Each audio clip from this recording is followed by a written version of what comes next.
I once believed that love was bulletproof. That's what 20 years with James had taught me. Or so I thought. Our life in suburban Boston was everything I'd dreamed of as a young girl from Springfield with stars in her eyes. The colonial house with the blue shutters, 2 children who'd grown into teenagers we were proud of, dinner parties where our friends called us relationship goals.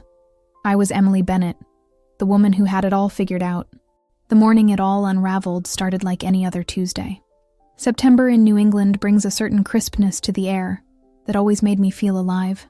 I was preparing for my gallery exhibition, my first in 5 years, arranging my watercolors in the spare bedroom I'd converted to a studio. James kissed my cheek before heading to his law firm downtown, his cologne lingering in the air long after he'd gone. "Don't wait up," he said casually. "Client dinner. Might run late." I nodded, distracted by a shadow I couldn't quite get right on canvas. Client dinners had become more frequent lately, but I never questioned them. Trust was our foundation, another thing I was certain of. My phone chimed as I was cleaning my brushes. A text from an unknown number, with nothing but an image attachment. I almost deleted it, assuming spam. Instead, I opened it and felt my world collapse inward. The photo showed James at what was clearly not a client dinner. His arm was wrapped around a woman I'd never seen, young, maybe 30, with copper hair cascading down her back. They sat in a dimly lit restaurant, leaning into each other with the unmistakable intimacy of lovers. Her hand rested on his thigh. His wedding ring was noticeably absent. My hands shook so badly I dropped the phone. It clattered against the hardwood floor, the screen now showing a second incoming message. "Thought you should know. He's been lying to you for months. I'm sorry." The room seemed to tilt on its axis. I sat on my paint-splattered stool, suddenly unable to remember how breathing worked. 20 years, 2 children, countless promises. All of it called into question by a single image from a stranger. I moved through the house like a ghost, touching photographs of our family vacations, our wedding day, the life I thought was unshakable. In our bedroom, I opened his dresser drawer and found the evidence I wasn't looking for. Hotel receipts, a second phone, a sterling silver bracelet still in its gift box, size too small for my wrist. When the children came home from school, I smiled and asked about their day, a performance worthy of an award. I made dinner, helped with homework, all while carrying this new reality like shards of glass in my chest. Every breath hurt. Every memory now needed re-examination. I waited until midnight, sitting in the dark living room. When his key finally turned in the lock, I didn't move. James stepped inside, loosening his tie, startled to find me there. "Em, why are you sitting in the dark?" I said nothing, just held up my phone with the photo still displayed. His face. God, his face. I'd never seen someone drain of color so quickly. 20 years of marriage, and I realized I was looking at a stranger. "Who sent you that?" His voice was tight, controlled. Not denial, not even an attempt. "Does it matter?" My voice sounded foreign to my own ears. "Tell me how long." He sat heavily on the sofa across from me, not meeting my eyes. 7 months. A pause. "Her name is Vanessa. She works at the firm." 7 months. While I was planning our anniversary trip. While I was nursing him through the flu. While I was believing in us. "Do you love her?" The question escaped before I could swallow it back. His silence was answer enough. The grandfather clock in the hallway ticked loudly, marking the seconds of our unraveling. Outside, rain began to fall, tapping against the windows like tiny, insistent reminders that the world continued spinning, oblivious to my collapse. "I never meant to hurt you," he finally said, the most useless words ever spoken. I looked at this man, this collection of lies in human form, and realized with startling clarity that he was no longer the center of my universe. Just like that, something inside me shifted, not healed, not by a long shot, but changed irrevocably. "You should pack a bag," I said, my voice steadier than I felt. "I don't want you here tonight." He didn't argue, didn't fight for us, just nodded and went upstairs. I remained motionless, listening to his footsteps above me, the sound of drawers opening and closing, the sounds of an ending. Sleep became a luxury I couldn't afford in the days that followed. The bed felt obscenely large, a desert of Egyptian cotton, where I lay awake counting cracks in the ceiling. James had moved into a downtown apartment. Temporary, he said, though nothing felt temporary anymore. I'd told the kids a sanitized version of the truth. Dad and I need some space to figure things out. They weren't children anymore. Megan was 17, Ryan 15. They knew enough to read between the lines, to notice how their father couldn't look me in the eye when he came to pick them up for dinner. My sister Kate drove up from Rhode Island when I finally called her, 3 days after. She took one look at me, unwashed hair, sweatpants I'd been wearing since Tuesday, and drew a bath while opening a bottle of wine. "You're allowed to fall apart," she said, pouring me a generous glass. "But not forever." I sank into the hot water while she sat on the closed toilet lid, my confessor and companion. I keep trying to figure out when it started, what I missed. There must have been signs. Kate's face softened. "This isn't on you, Em." 20 years, I whispered, the steam rising around me like ghosts. "How do you throw away 20 years? "One decision at a time," she answered simply. The gallery called about my exhibition. I almost canceled, then decided against it. My art had always been my sanctuary, the place where I processed the world. Now it would be my lifeline. I returned to my studio, staring at paintings that suddenly seemed to belong to another woman, the woman who believed in happily ever after. I started a new canvas, bold, angry strokes in colors I rarely used: crimson, obsidian, burnt umber. No delicate watercolors now. I needed oils, texture, something I could dig into with palette knives and fingerprints. I worked through the night, through the next day, stopping only when my body demanded food or bathroom breaks. When I finally stepped back, exhausted, I saw my pain transformed into something visceral and alive. James came by for clothes on Saturday. I was in the kitchen making tea I didn't want when he walked in. He looked smaller somehow, diminished. "You're painting again," he said, noticing the smudges of paint on my hands. "Yes," I didn't elaborate. He hesitated in the doorway. "Em, we should talk about practical things. Money. The house." "Not today." The teacup trembled slightly in my hand. "I can't do that today. The firm is having a dinner next Friday," he said, changing tactics. "People will notice if you're not there." I looked at him then, really looked at him. The man I'd kissed goodbye thousands of mornings. The man who once held my hair back when morning sickness kept me hovering over the toilet during both pregnancies. The man who had built a life with me, then set it on fire. "Will she be there?" I asked.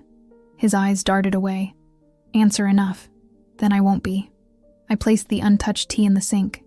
"You can tell them whatever story makes you comfortable, James. I'm done performing for your colleagues." After he left, I called my friend Diane, a divorce attorney I knew from the PTA. Not my attorney yet. Just a friend offering guidance over coffee at her kitchen table while her children played in the backyard. "Protect yourself," she advised, sliding a legal pad toward me. "Make a list of assets, accounts, everything you can think of. Massachusetts is an equitable distribution state." The words sounded clinical, divorced from the emotional hurricane tearing through my life. Equitable distribution, as if there was anything equitable about having your heart shredded. That night, Megan found me crying in the laundry room, folding James's shirts out of habit. She took the clothes from my hands and guided me to the couch, this child woman suddenly mothering me. "I found her on Instagram," she said quietly. "Dad's person." I looked up, surprised. "Why would you do that?"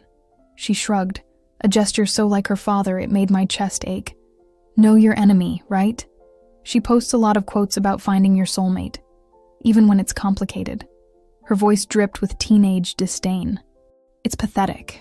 I laughed then, an unexpected sound that startled us both. "Is it wrong that makes me feel better?" Megan smiled, the first real smile I'd seen from her since everything imploded. "No, it's human. Human." I was still that, despite feeling hollowed out, still capable of laughter, of connection, of moving forward minute by minute. That night, I slept for 6 uninterrupted hours, waking to birdsong, and the realization that I'd made it through the first week of my new reality. The second week would bring challenges of its own. Lawyers and bank statements, and well-meaning friends whispering as I walked into the grocery store. But something had shifted, like continental plates rearranging after an earthquake. The landscape was forever altered, but not destroyed. I could navigate this new terrain. I would have to. The exhibition opening coincided with our 21st anniversary, a coincidence I noticed only when my mother called to check on me that morning. "Oh, Emily," she sighed through the phone. "Are you sure you want to go through with it today? No one would blame you for postponing." The gallery had been booked for months. Invitations sent, wine ordered, and something in me refused to surrender another milestone to James's betrayal. "I'm sure," I told her. "Besides, I've added some new pieces." The new paintings were different from my usual landscapes and botanicals. Darker, more abstract, pulsing with emotion that was unmistakably raw. My gallerist, Sophia, had been hesitant at first, then captivated. "These will sell," she predicted, adjusting the lighting on a particularly intense canvas I'd titled Aftermath. "People connect with authentic pain." I wore a black dress I'd bought years ago and never found occasion for. Something sleek and confident with a neckline that dipped just low enough to make a statement. My hair, usually pulled back in a practical ponytail, fell in loose waves around my shoulders. Small rebellions against the woman I'd been. Sensible, predictable Emily. The gallery buzzed with conversation when I arrived. Friends, local artists, collectors Sophia had cultivated over the years. Kate stood near the entrance, champagne in hand, whistling low when she saw me. "Someone sending a message," she murmured, embracing me. I smiled, accepting a glass from a passing server, just reminding myself I'm still here. The night flowed around me like water. I discussed technique with earnest art students, accepted condolences from friends who knew about James with just the right amount of dignity, and watched as red, sold dots appeared beside my paintings, including all the new ones. I was discussing a commission with a restaurant owner when I felt it. That distinct shift in atmospheric pressure that comes when an ex enters the room. I didn't need to turn around. My body knew, cells remembering what my heart was trying to forget. "Your work is extraordinary," the restaurant owner was saying. "We'd love something similar for our dining room." I nodded, forcing myself to focus. I'd need to see the space, get a feel for the light. Then James was beside me, as if conjured by my anxiety. Alone, thankfully. He looked good, freshly shaved, wearing the charcoal suit I'd helped him choose last Christmas.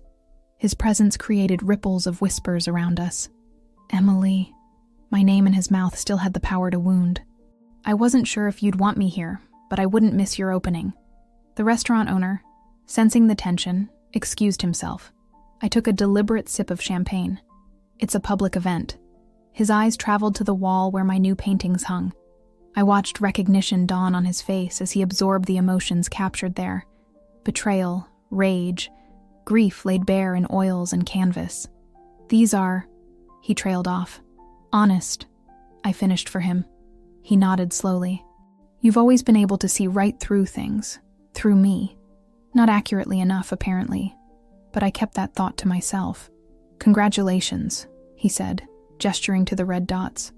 "I'm proud of you." The words stung in their familiarity. How many times had he said that over the years? After graduations, promotions, when the children were born. The muscle memory of our partnership threatened to soften something in me. I resisted. "Thank you for coming," I said, the politeness a shield. "If you'll excuse me, Sophia is waving me over." Later, as the crowd thinned and Kate helped Sophia's assistants gather empty glasses, I found myself alone with a painting I'd kept separate from the others. A simple watercolor of our house. The blue shutters, the maple tree, the porch swing where we used to sit watching fireflies on summer evenings. I'd painted it last year as an anniversary gift. "You didn't put this one up for sale." James's voice came from behind me. I hadn't heard him return. Thought he'd left with the others. "No," I agreed. "Some things aren't for public consumption." He moved to stand beside me, careful to maintain distance. "I keep thinking about that day in Vermont, when we found the house plans. You sketched what our future home would look like. And here we are," I said, unable to keep the edge from my voice. Future arrived. His voice broke on the syllable. "I don't know how to fix this." The truth hit me then, crystal clear. "You can't. Some things, once broken, stay that way. His phone buzzed in his pocket. He glanced at it reflexively, and I saw her name on the screen. Vanessa. Still there. Still real. Still the woman he'd chosen over our 20 years. You should take that, I said quietly. The look on his face, guilt, shame, conflict, told me everything. He was living in two worlds, and in neither was he at peace. Go, James. The exhibition's over. After he left, I carefully wrapped the watercolor of our house in archival paper. Not a keepsake to treasure, but evidence of a life I needed to properly mourn before I could move beyond it. The woman who painted that house no longer existed. The woman who stood in the empty gallery, surrounded by the art of her own unraveling, was someone new, someone I was just beginning to know. October in New England brought a chill that seeped through the old colonial's windows. I found myself lighting the fireplace earlier each evening, seeking warmth that had nothing to do with temperature. The house felt cavernous now. Ryan had retreated into his bedroom and headphones, emerging only for meals and obligatory family discussions. Megan had gone the opposite direction, suddenly eager to help with cooking, laundry, anything that kept her hands busy and gave her an excuse to hover near me. The success of the exhibition should have been my focus. 3 commissions and nearly all pieces sold meant financial stability, independent of whatever settlement would eventually materialize. Instead, I found myself obsessively checking James's credit card statements online, an account I still had access to through our joint login, the evidence of his double life laid out in transactions. Dinner for 2 at restaurants we'd never visited together, a weekend at a boutique hotel in the Berkshires, while I thought he was at a legal conference, a jewelry purchase from a boutique that definitely wasn't meant for me. Each discovery was a fresh cut, but I couldn't stop myself from looking. Some masochistic part of me needed to understand the full scope of his deception. It was during one of these late-night digital excavations that I found it. A receipt for couples therapy sessions dating back 4 months. Not with me. James and Vanessa had been seeing Dr. Eleanor Winters every Tuesday at 6 p.m. The revelation struck me physically, like a blow to the sternum. While dismantling our marriage, he'd been working to build something lasting with her. Mom? Ryan's voice startled me. He stood in the doorway of my studio, lanky and uncertain in basketball shorts and a faded t-shirt. It was after midnight. I closed the laptop quickly. Hey buddy, can't sleep? He shrugged, crossing the room to sit on the paint-splattered ottoman near my desk. Dad wants me to stay with him this weekend. At the new place. My stomach tightened. Oh? What do you want to do? I don't know. He picked at a loose thread on his shorts. Feels weird, like I'm choosing sides. I took a deep breath, choosing my words carefully. You're not choosing sides by spending time with your father. He loves you. That hasn't changed. But he hurt you. Ryan's voice cracked slightly. Adolescence and emotion colliding. How am I supposed to act normal around him knowing what he did? The weight of his question hung between us. I moved to sit beside him, our shoulders touching lightly. Your relationship with your dad is separate from what's happening between him and me, I said slowly. It's okay to be angry with him. It's also okay to still love him. Are you still going to love him? The question was so earnest, so childlike despite coming from my teenage son, that my throat tightened. I will always love the man who helped create you and your sister, I answered truthfully.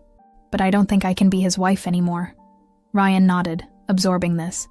Then, unexpectedly, he leaned his head against my shoulder, something he hadn't done since he was small. This sucks. I laughed softly, wrapping an arm around him. Yeah, kid, it really does. The next morning I called Diane.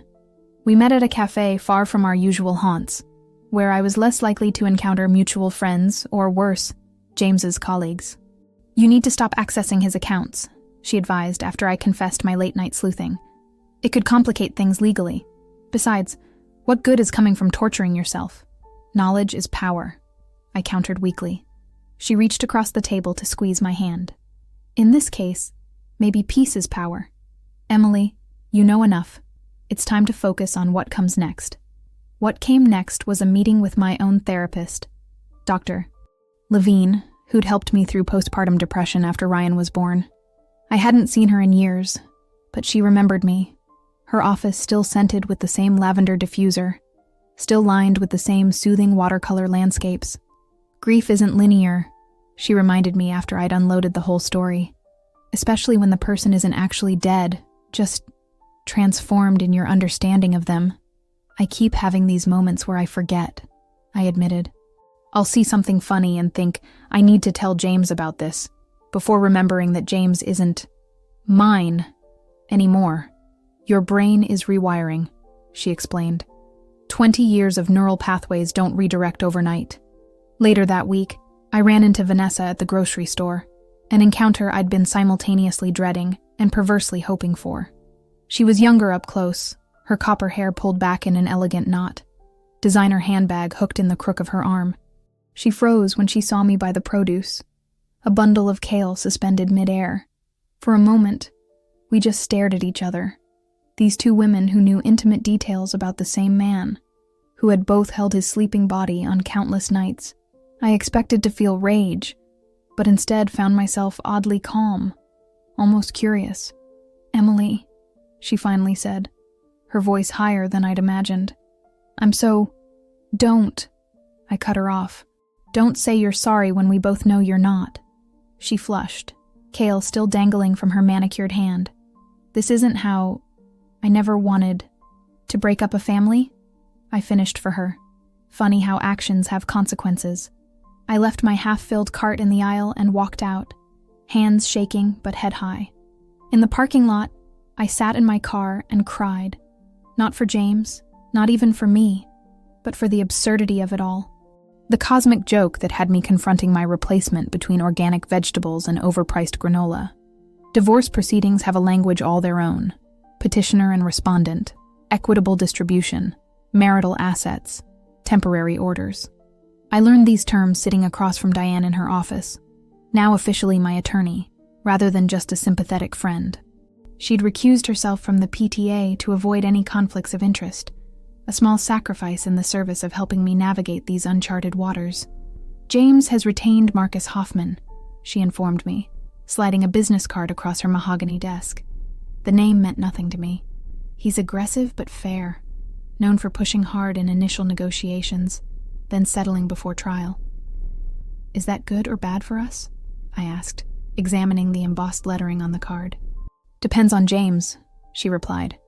"If he's feeling guilty, Marcus will have a harder time playing hardball. If he's feeling defensive," she didn't need to finish the thought. I'd seen James in courtrooms before, watching him argue cases with passionate conviction. He could compartmentalize like no one I'd ever known, a skill that had apparently served him well in his double life. The process began with financial disclosures. Every account, property, investment, and debt laid bare in clinical documentation. Our life together reduced to spreadsheets and dollar signs. The mediation session was scheduled for December, giving both sides time to compile complete records. "What about the house?" I asked Diane over coffee after signing preliminary paperwork. The colonial with the blue shutters had been our home for 15 years. The children had measured their heights against the kitchen door frame, carved their initials into the old maple tree out back. "Do you want it?" she countered. I considered this. "I don't know.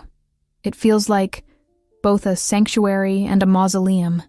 "Then that's your first homework assignment," she said gently. "Figure out what you want, not just what you think you should fight for." At home, I wandered from room to room, trying to separate emotional attachment from practical considerations. The mortgage was substantial. The property taxes higher each year.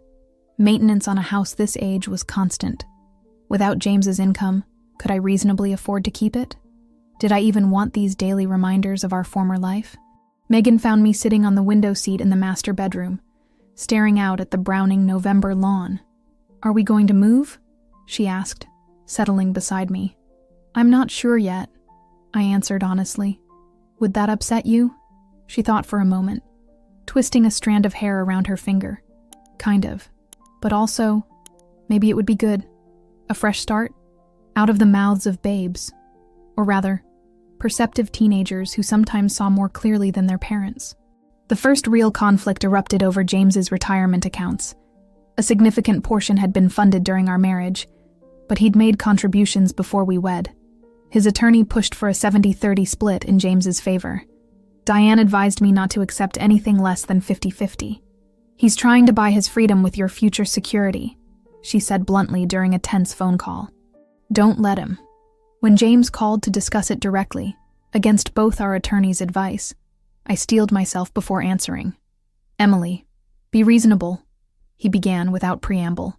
I built that portfolio over 25 years of hard work. And I built your home, I replied, surprised by my own steadiness. I raised your children. I supported your career while putting mine on hold. Tell me again what's reasonable, James. His sigh carried through the phone line, heavy with frustration. This doesn't have to get ugly. It got ugly the moment you decided our marriage was disposable, I said. I'm not asking for anything that isn't legally mine. After we hung up, I sat on the kitchen floor and pressed my forehead against the cool refrigerator door. Fighting for my financial future felt simultaneously empowering and exhausting. Every negotiation point became a referendum on the value of my contributions to our life together. Christmas loomed on the horizon, our first holiday season as a fractured family. The children would spend Christmas Eve with James at his new apartment, Christmas Day with me. The thought of waking up alone on Christmas morning made my chest ache, but I refused to let the sadness consume me. Instead, I channeled it into my newest paintings, a series exploring transformation and rebirth that had already garnered interest from Sophia's most serious collectors. 3 days before Christmas, James's attorney sent over revised settlement terms. Retirement accounts split equally. The house would be sold, proceeds divided 60-40 in my favor to account for reduced earning potential. Alimony for 5 years, decreasing gradually to give me time to expand my art career. Child support until both kids finished college. This is actually quite fair, Diane said, sounding surprised as we reviewed the documents in her office. Better than fair in some respects. Why the sudden generosity? I asked, suspicious. She set down her reading glasses. Want my honest opinion? He wants this done quickly. The longer it drags on, the more expensive and public it gets. I considered this. And the more uncomfortable Sunday dinners with his future in-laws become. Diane raised an eyebrow. Future in-laws? Megan saw the engagement announcement on Instagram, I explained, the words still bitter on my tongue. Apparently, he proposed over Thanksgiving weekend. They're planning a summer wedding. Understanding dawned on her face.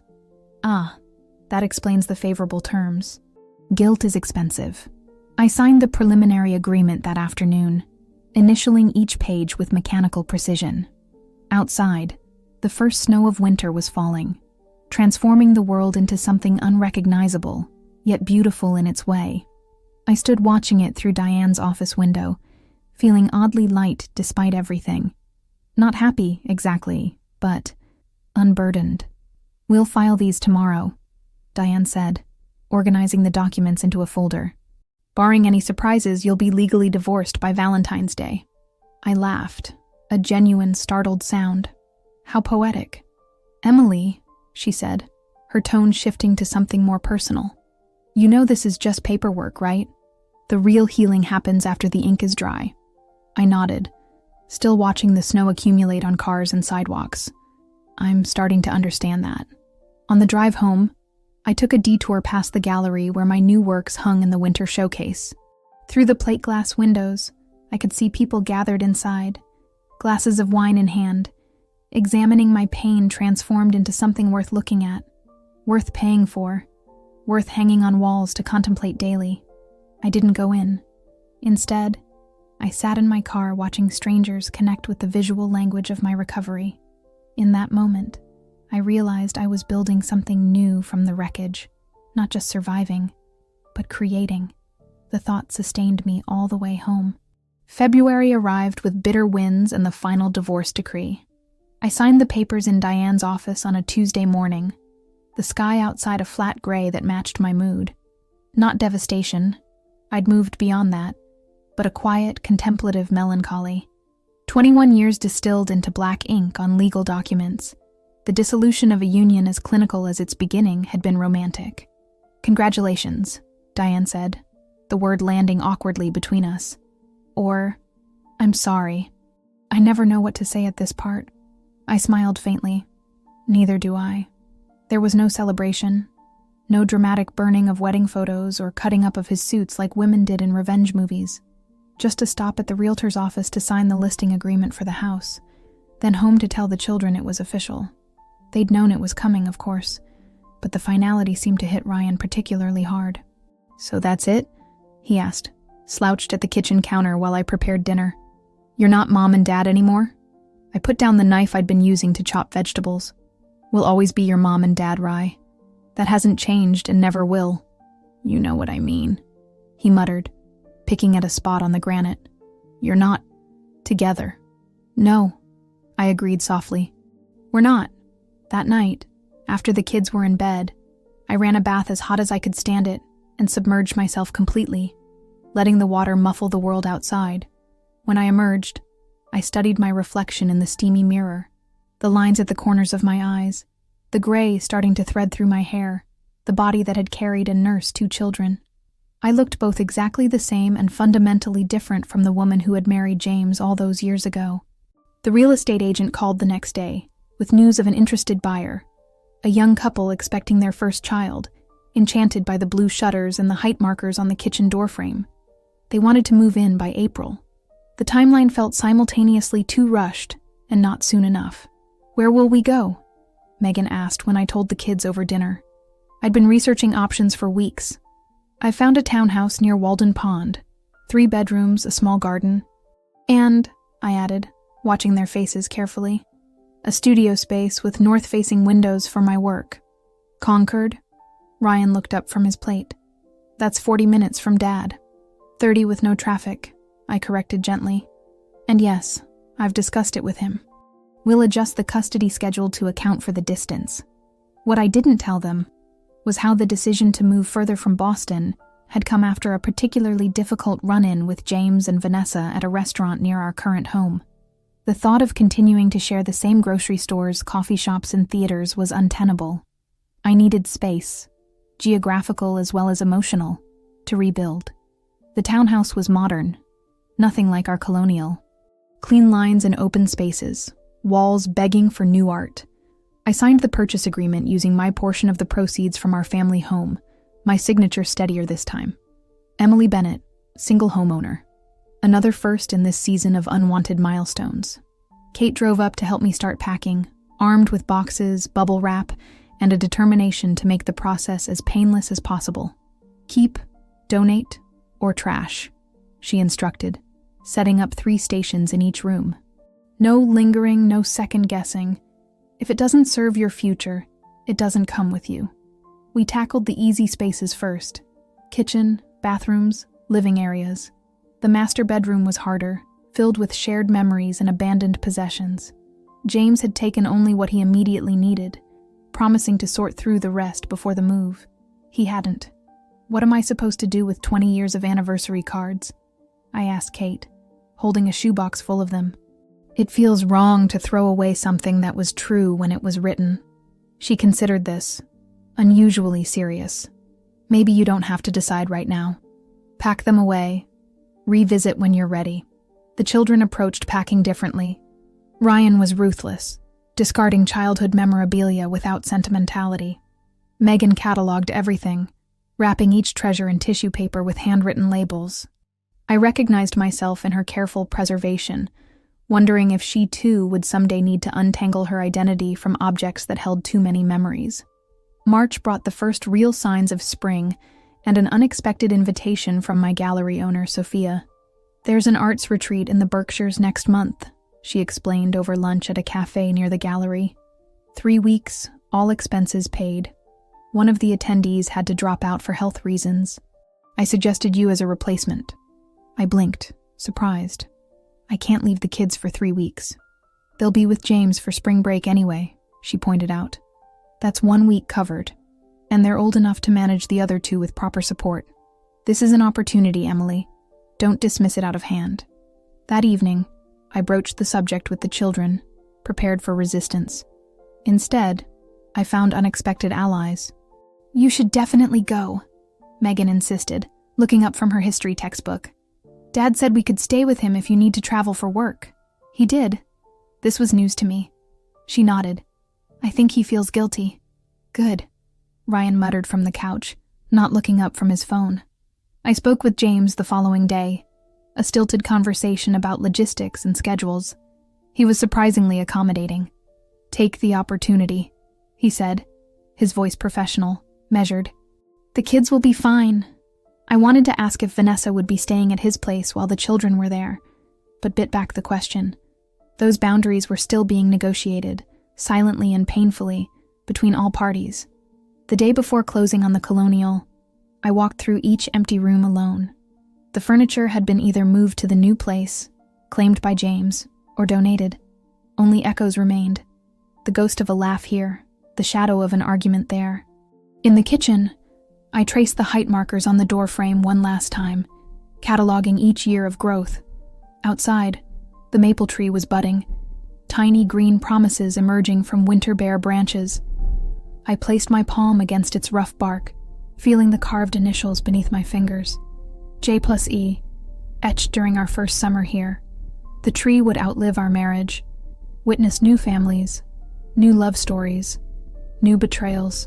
There was something comforting in its permanence amid so much change. As I locked the door for the final time, I realized I wasn't just leaving a house. I was stepping away from a version of myself that no longer existed. The Emily who had built her identity around being James's wife was gone. The woman who stood on the porch now, keys in hand, was someone new, someone still emerging, still tender, but growing stronger each day. Like the maple, I too was budding after a long winter, reaching toward whatever light would come next.